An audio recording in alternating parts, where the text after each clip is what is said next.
और उनके अगल बगल के जो पड़ोसन थे सभी जाग चुके थे। और उन राजा साहब को पता चल गया कि हमारे घर में चोरी हो रहा है। उसने वहां से भाग गया,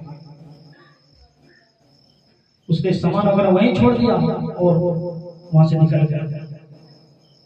निकलने के बाद वो अपने घर चले गए चोर भाग करके।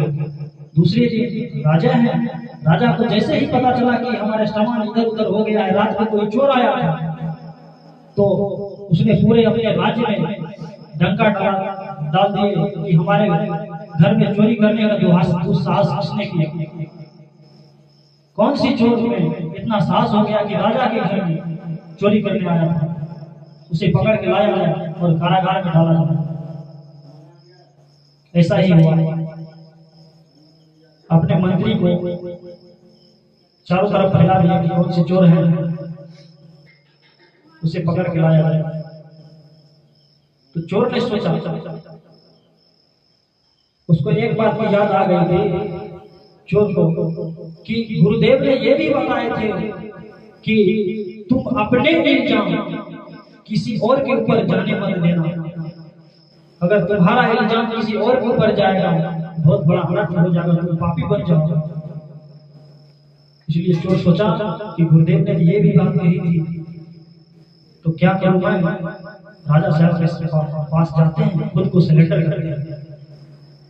उसने वैसा ही किया और राजा साहब के पास गए और राजा साहब को बताया, जी राजा साहब मैं ही चोर हूँ, रात में आपके घर आए थे चोरी करने के लिए और आपके मंत्री से भी कहा था कि मैं चोर हूँ, राजा साहब के घर में चोरी करने के लिए जा रहा हूँ। फिर भी मंत्री साहब हमें आने दिया।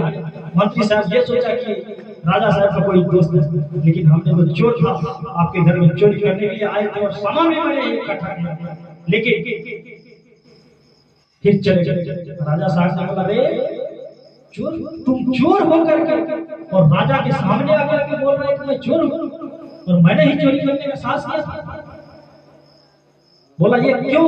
तुमने चोरी करने का साहस किया, सामान भी इकट्ठा कर लिया, लेकिन सामान लेके गया क्यों? सामान छोड़ के क्यों गया? चोरी किया क्यों?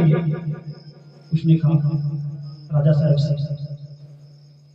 कि राजा,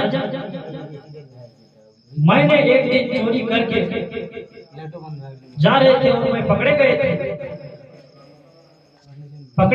तो भागते भागते एक सत्संग में गए थे और गुरुदेव जी से आशीर्वाद प्राप्त किए थे। गुरुदेव जी ने कहा था कि